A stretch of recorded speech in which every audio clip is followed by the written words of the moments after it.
ada perusahaan-perusahaan besar yang ketika teman-teman memasukkan lamaran itu mengisi formulir, dan di dalam formulir tersebut ada pertanyaan yang isinya kurang lebih seperti ini.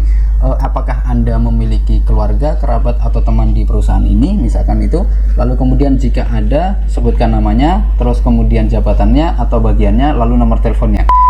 Ketika teman-teman punya koneksi orang dalam, jika ada lowongan di dalam perusahaan tersebut, Anda orang yang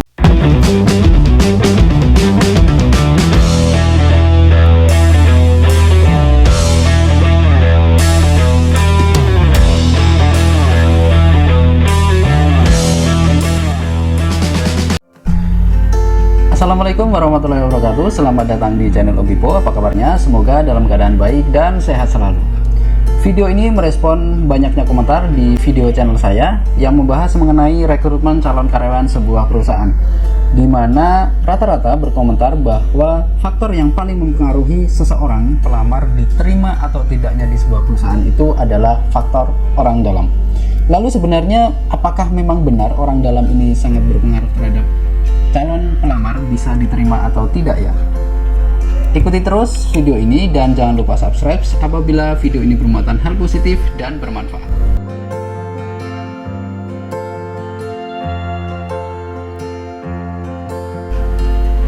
Teman-teman, tidak bisa dipungkiri bahwa banyak sekali di luar sana, mungkin ada kerabat, teman, atau tetangga teman-teman semua yang bisa masuk di sebuah perusahaan karena infonya adalah memiliki orang dalam. Tapi sebenarnya apakah itu berpengaruh nyata atau tidak, atau pengaruhnya sangat besar atau tidak? Pada umumnya setiap perusahaan itu tidak ingin yang namanya adanya nepotisme. Artinya baik itu ada orang dalam ataupun tidak, itu yang namanya mekanisme perekrutan itu tetap berjalan normal seperti biasa.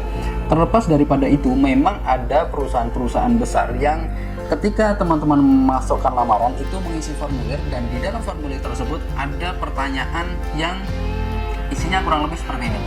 Apakah Anda memiliki keluarga, kerabat, atau teman di perusahaan ini, misalkan itu. Lalu kemudian jika ada, sebutkan namanya, terus kemudian jabatannya atau bagiannya, lalu nomor teleponnya. Lalu fungsinya apa? Apakah itu bisa mendongkrak Anda bisa masuk atau tidak? Belum tentu. Yang pasti kalau dari sisi perusahaan atau HRD, kita akan mendapatkan informasi tentang teman-teman semua atau tentang pelamar tersebut, bahwa orangnya begini, begitu, begini, begitu. Jadi bisa jadi buah si malakama kalau misalkan kenalan Anda itu tidak merekomendasikan Anda adalah orang yang baik, yang cocok sesuai dengan itu, ya berarti orang dalam itu justru bermanfaat buruk bagi teman-teman semua gitu ya.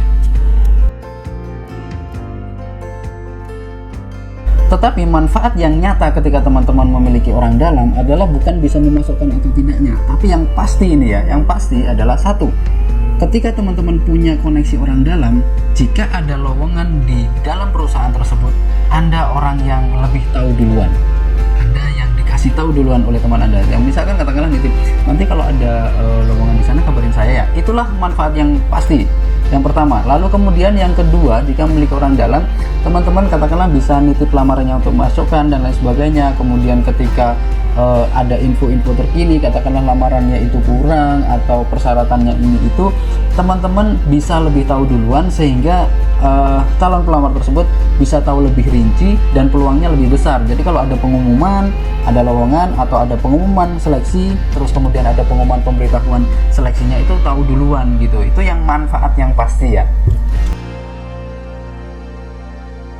Namun nggak bisa dibungkiri juga sih, ada perusahaan yang di dalamnya tersebut terdapat orang-orang nakal. Tapi orang nakalnya pasti kalau misalkan bisa membawa orang, pasti orang yang sangat berpengaruh tentunya, bukan yang orang biasa yang katakanlah levelnya sama dengan yang melamar gitu kan.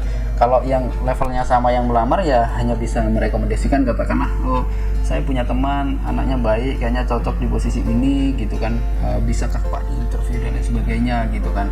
Tetapi kalau yang nakal ya pasti punya power lah, saya mau masukkan ponakan ini, ponakan itu, misalkan, itu mungkin ada, tapi mungkin nggak banyak kali ya, karena kalau misalkan perusahaan-perusahaan besar kan kayak gitu nggak gampang. Namun meskipun teman-teman punya orang dalam, mekanisme dalam rekrutmen kalau misalkan perusahaan besar itu pasti sama, baik itu yang punya kenalan orang dalam maupun yang nggak punya kenalan orang dalam, yang namanya standar kualifikasi yang dipersyaratkan oleh perusahaan, katakanlah lulusannya SMK atau SMA atau sarjana, lalu kemudian kesehatannya seperti ini, lalu kemudian asesmennya seperti ini, terus kemudian psikotes itu yang biasanya nggak bisa diganggu gugat ya, karena psikotes itu biasanya dilakukan oleh pihak luar atau pihak ketiga, jadi di luar daripada perusahaan, jadi diserahkan kepada ahlinya tersebut hanya memberikan laporan bahwa ini masuk kategori orang yang disarankan, terus kemudian ini dipertimbangkan, dan kemudian ini misalkan tidak disarankan gitu kan. Kalau misalkan teman-teman punya orang dalam dan hasil psikotesnya itu misalkan tidak disarankan gitu kan,